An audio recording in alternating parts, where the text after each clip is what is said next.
Olá, seja bem-vindo, seja bem-vinda. Começa agora mais um programa especial da OAB Nacional. E neste você vai conferir comigo as principais ações da Ordem dos Advogados do Brasil nas últimas semanas. Conselheiros e conselheiras federais se reuniram por videochamada para mais uma reunião do Conselho Pleno. Acompanhe comigo. O Conselho Pleno da OAB se reuniu virtualmente em junho para tratar de temas de interesse da advocacia e da sociedade em meio à pandemia de Covid-19. Várias pautas foram deliberadas. O presidente nacional da OAB, Felipe Santa Cruz, abriu a reunião. É um desafio, né? Nós já fizemos um primeiro encontro, faremos esse segundo. É um aprendizado. Eu quero agradecer muito aos nossos servidores. Eu sei que houve incompreensões de alguns em relação à dificuldade que tivemos para botar essa sessão no ar, mas tudo está sendo feito do zero, tudo está sendo feito do nada. Há uma mudança cultural em andamento que todos nós estamos vivendo. Eu tenho feito, hoje tenho eventos até 8 horas da noite, vou ficar o dia inteiro sentado nesse computador, e essa mudança, nós todos estamos aprendendo como funciona, nós todos estamos aprendendo a organizar o nosso tempo nesse trabalho à distância, que pelo menos tenho certeza para nós da diretoria, eu posso aqui dizer para todos, imagino que para todos, tem significado mais trabalho. Durante a sessão foram debatidas várias pautas que beneficiam a advocacia. E o trabalho em prol da democracia do país também foi destaque.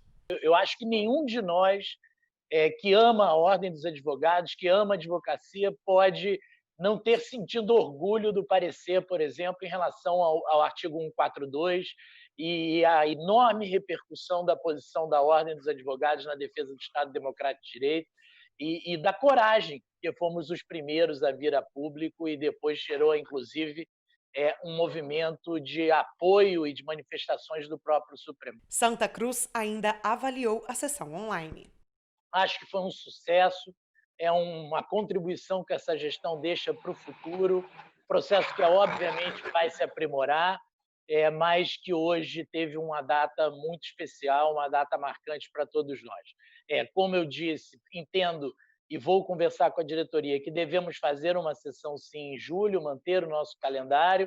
Não sei se será possível já presencial. A nossa projeção é que a presencial se dará em agosto.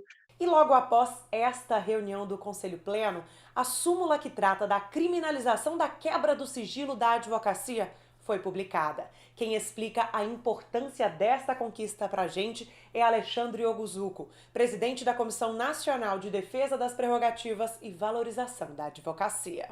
São duas ordens de grandezas quando falamos da importância da súmula. A primeira delas é que, a partir do seu enunciado, a partir da sua publicação, a súmula passa a ser um importantíssimo instrumento de orientação do sistema OAB e da advocacia, unificando-os na mensagem enunciada. Doravante, não pode ter dúvida na subseção, na seccional, no Conselho Federal, em cada escritório da advocacia, em cada advogado, em cada advogada brasileira. Violar as prerrogativas, violar a advocacia, violar a advocacia é inequivocamente crime. A segunda ordem de importância desta súmula, que ela também é um instrumento, um canal direto de comunicação do sistema OAB com o Poder Judiciário, com o Ministério Público e com as polícias brasileiras. A partir da súmula, a Ordem dos Advogados do Brasil encaminha a essas autoridades, a todas as autoridades brasileiras, uma mensagem de que o advogado não deve ser violado nunca e que violar a advocacia brasileira, além do que permite a lei, é crime inequívoco. E a Ordem dos Advogados do Brasil, ela defenderá com todas as suas possibilidades e com todos os seus recursos esta ideia. Somos advogados e advogadas invioláveis e a Ordem dos Advogados do Brasil estará a defender isto doravante, porque assim determina a Constituição, assim determina o Estatuto da Advocacia e da Ordem dos Advogados do Brasil, e agora também determinou a nova lei que estabeleceu os crimes contra as prerrogativas da advocacia. O presidente da comissão explica como a inviolabilidade do advogado é importante para a manutenção da justiça. A Constituição Federal de 1988 definiu o advogado como essencial à administração da justiça. E, como tal, o advogado, segundo o mandamento constitucional, é inviolável em seus atos e manifestações no exercício profissional. A ideia de inviolabilidade, o conceito de inviolabilidade, traz consigo uma proteção conferida pela maior lei do Brasil, a Constituição Federal. Proteção essa a dizer que é inacessível o local de trabalho do advogado, que é inacessível os instrumentos de trabalho do advogado. É também protegido pela Constituição Federal a correspondência eletrônica, escrita, telemática da advocacia.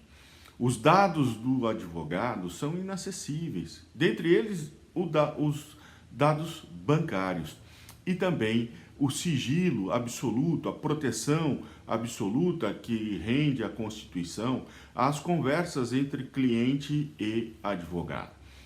A inviolabilidade da advocacia traz consigo aquela circunstância tal que os dados de posse dos advogados brasileiros, as informações mantidas pelos advogados brasileiros não pode ser utilizada contra eles mesmos, contra a advocacia e também contra os seus clientes, aqueles que nós nos propomos a defender no Poder Judiciário brasileiro.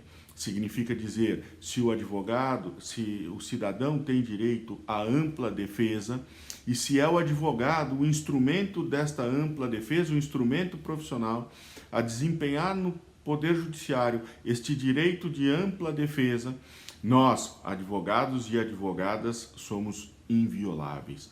Tudo aquilo que recebemos dos nossos clientes não pode ser absolutamente acessado por ninguém, tampouco pelo todo-poderoso Estado.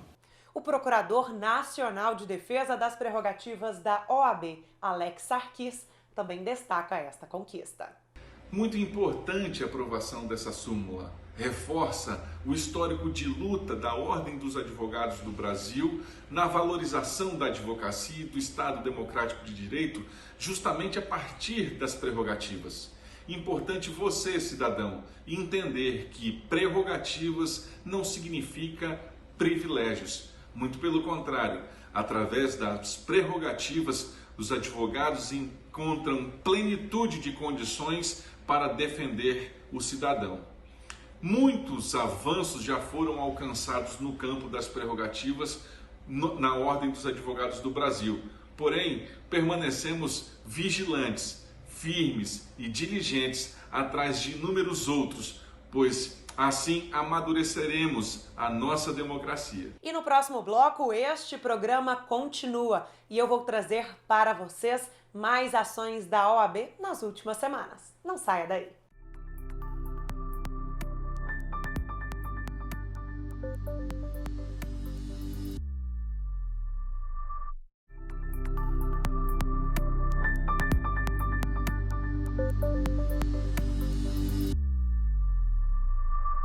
Estamos de volta e agora vamos tratar sobre uma conquista para a advocacia pública. O Supremo Tribunal Federal declarou ser constitucional o pagamento de honorários de sucumbência a advogados e advogadas públicos. Quem comenta a decisão dos ministros é Marcos Vinícius Furtado Coelho, ele que é membro honorário vitalício da OAB e também presidente da Comissão Nacional de Estudos Constitucionais. A decisão do STF assegura o direito à percepção dos honorários e fixou como patamar máximo de tal direito a existência de um teto constitucional, que é a remuneração dos ministros do Supremo Tribunal Federal. Os advogados públicos possuem direito, então, reconhecido à percepção dos honorários, mas com esta limitação ao teto do Supremo. É uma grande vitória, uma histórica vitória de reconhecimento a natureza alimentar dos honorários, a titularidade destes honorários pelo advogado e agora especificamente o reconhecimento de que os advogados públicos também possuem, tal qual os advogados privados, o direito à percepção dos honorários como retribuição pelo labor emprestado ao seu exercício profissional. O presidente da Comissão Nacional de Advocacia Pública da OAB, Marcelo Terto e Silva, explica que essa é uma prerrogativa dos advogados e advogadas públicos do país. Em primeiro lugar, é importante deixar registrado de que não se trata propriamente de uma conquista. Se trata de uma afirmação do que sempre foi prerrogativa dos advogados públicos, como o é de todo e qualquer advogado inscrito na Ordem dos Advogados do Brasil, os honorários de sucumbência. O Supremo Tribunal Federal declarou a constitucionalidade dessa parcela devida pela parte sucumbente aos advogados, indistintamente, sejam eles públicos ou privados. E a advocacia pública brasileira compreende essa manifestação do Supremo Tribunal Federal como um importantíssimo marco de afirmação da sua identidade e da institucionalidade dos órgãos que organizam as suas carreiras. Os advogados públicos são advogados inscritos na Ordem dos Advogados do Brasil e, por isso, devem ser tratados de forma harmônica e uniforme em todo o Brasil no que diz respeito aos seus direitos, às suas prerrogativas e aos seus deveres como profissionais da advocacia. Marcelo Terto ainda destaca que a decisão do STF vai contribuir para a eficiência da administração pública. As decisões do Supremo Tribunal Federal pela constitucionalidade da verba honorária de sucumbência certamente guardam íntima relação com as melhores práticas de administração pública do mundo. São práticas incentivadas, inclusive, pela Organização para a Cooperação e Desenvolvimento Econômico, OCDE. Os honorários de sucumbência se revelaram uma externalidade extremamente positiva no âmbito da advocacia pública, em especial a federal.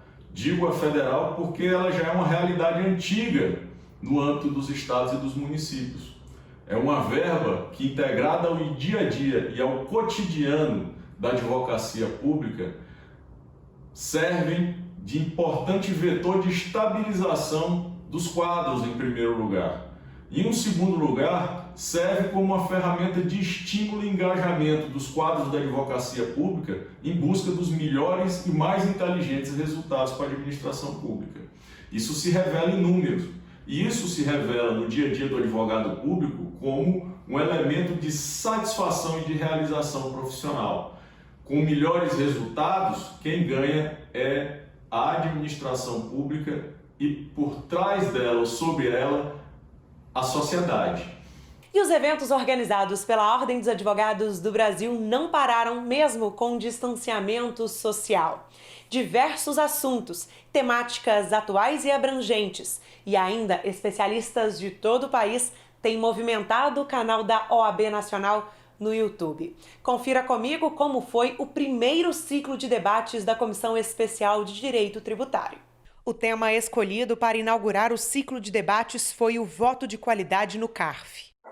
Chamamos para debater este tema com os colegas tributaristas e advogados de todo o Brasil, colegas que têm atuação direta no CARF e que estejam envolvidos diretamente com a polêmica. Para mediar o debate, nós convidamos, aqui vou dispensar o tratamento de professor e doutor, estamos entre colegas da OAB, chamamos Igor Mauler Santiago para coordenar e mediar os debates, a Cristiane Romano, Ana Gesli, Heleno Torres, que é o advogado que assinou uma das ações diretas de inconstitucionalidade pela Associação dos Auditores, o procurador tributário da OAB, o Luiz Gustavo Bichara, que também entrou como amicus curiae na ação direta da Procuradoria-Geral da República, e o Luiz Paulo Romano. Então, são 6 colegas que, na próxima 1h30, irão debater o voto de qualidade no CARF e outras questões do processo administrativo tributário. Outros temas que foram abordados no ciclo de debates da Comissão de Direito Tributário são julgamentos virtuais em tempo de pandemia, transação tributária e tributação dos árbitros. A OAB Nacional também organizou o webinar Fake News, Caixa 2 e Corrupção. Grandes nomes participaram do evento online.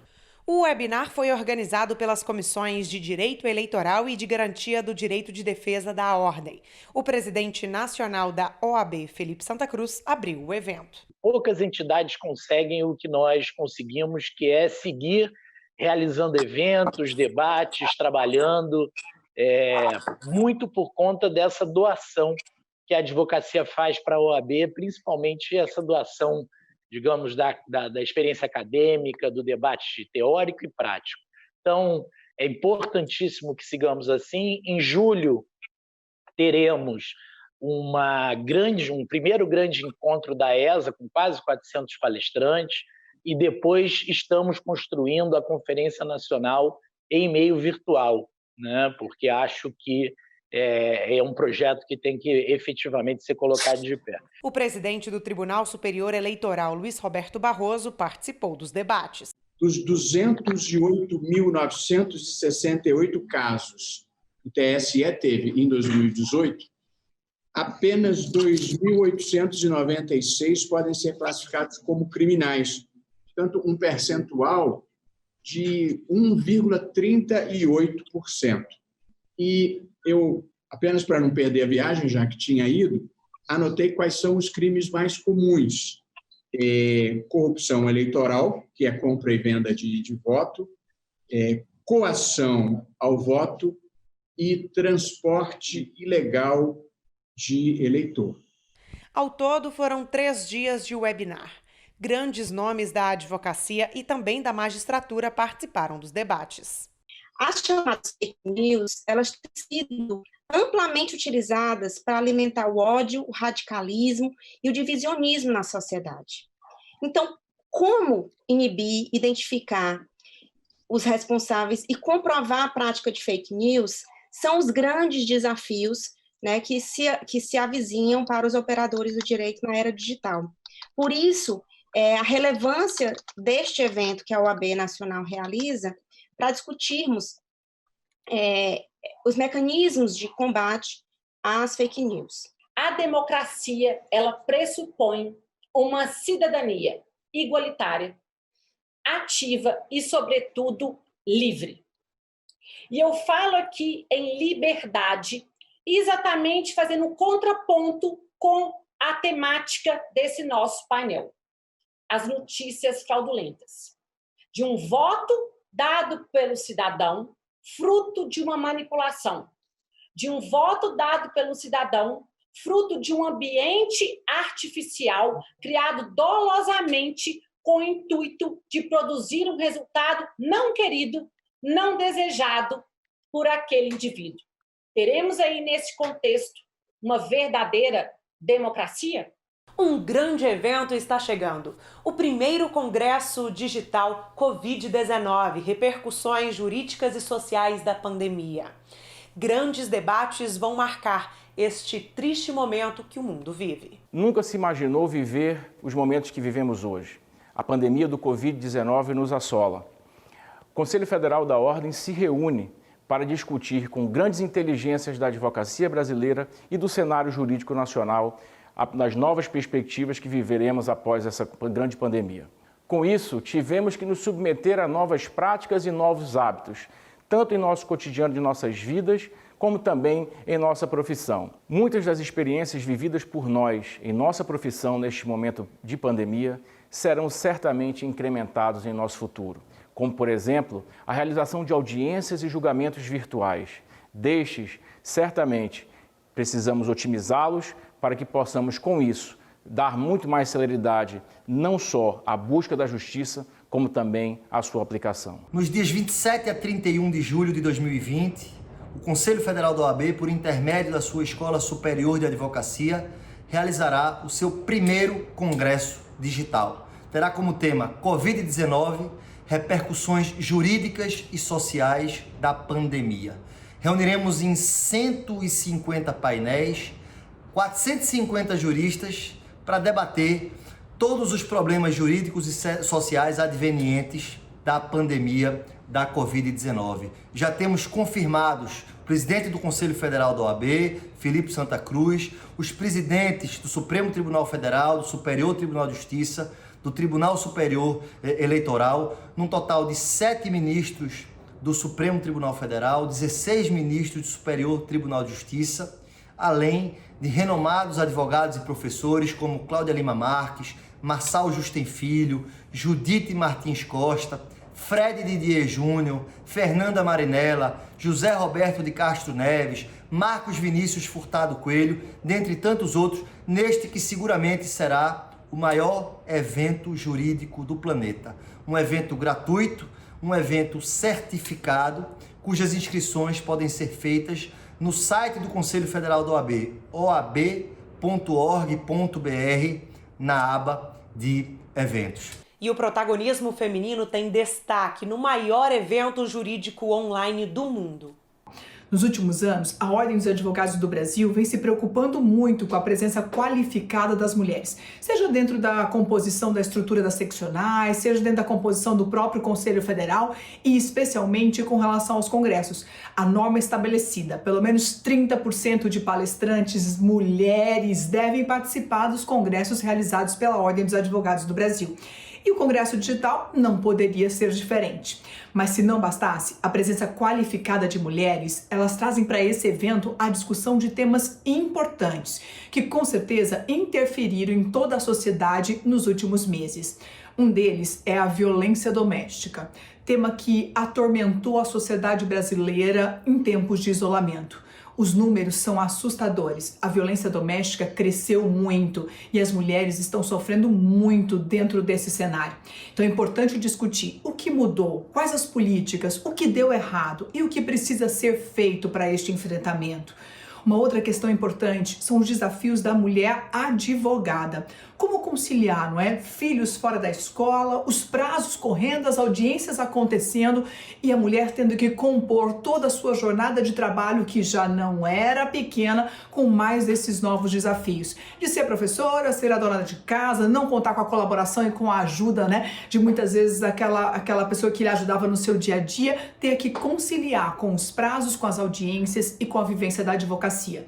Não é tarefa simples. Para as mulheres, um grande desafio nessa composição.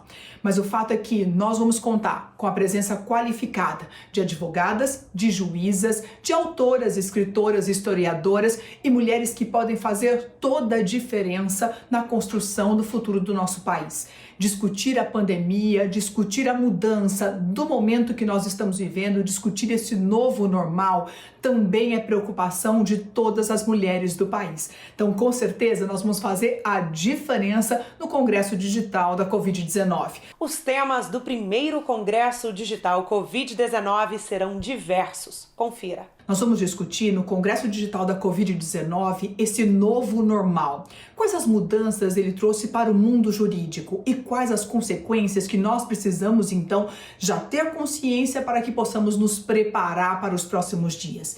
E aqui nós vamos falar no Congresso no que diz respeito aos contratos. Sejam aqueles contratos que você celebrou com a escola de seus filhos, sejam aqueles contratos que vêm da relação de consumo do cidadão brasileiro. Como ficam os contratos que nós já celebramos? E aqueles que estão por vir. Afinal de contas, em tempo de crise econômica, nós temos que falar do endividamento. E do superendividamento nem se fale. Como ficam os contratos bancários e o endividamento do povo brasileiro diante dessa pandemia? No nosso Congresso Digital, nós também vamos discutir a questão tributária. Como fica a segurança jurídica, a reforma tributária e todas essas questões que estão em torno dos tributos, das taxas, das contribuições que devem ser pagas pelo povo brasileiro. Mas nós também vamos falar da administração pública celebrando o contrato.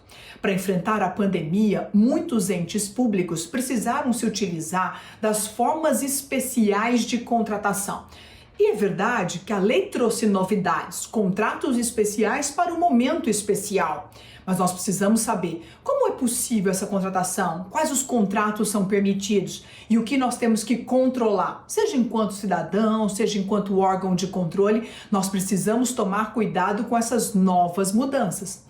Também é muito importante lembrar que dentro da pandemia nós vamos também discutir no que diz respeito à mulher, à violência doméstica, as questões da mulher no mercado de trabalho. Vamos falar de um tema que vem preocupando muito: pessoa idosa. Quais os direitos? Será que há direito à saúde? E o direito à saúde? Quantas consequências? Como fica a responsabilidade penal e extrapenal com relação à tutela de saúde no Brasil? Vale frisar que este será um evento para toda a sociedade brasileira. Com o evento Repercussões Jurídicas e Sociais da Pandemia, o Conselho Federal da Ordem dos Advogados do Brasil, através de sua Coordenação Nacional de Comissões e da sua Escola Superior de Advocacia, tentam equalizar e aproximar toda a advocacia brasileira. No momento onde nos é pedido solidariedade e união, é o que o Conselho Federal da Ordem também vem trazer para a sociedade civil brasileira, sobretudo para a advocacia. Com este evento, portanto, reuniremos mais de 50 mil advogados em torno de uma só causa: o futuro da advocacia pós-pandemia. A Ordem dos Advogados do Brasil vai realizar, no final de julho, a maior e mais inclusiva conferência da advocacia de todo o planeta Terra. Uma conferência integrada, inclusiva, em que iremos discutir temas dos mais palpitantes do mundo jurídico e do mundo social. Quais as repercussões sociais e jurídicas desta pandemia?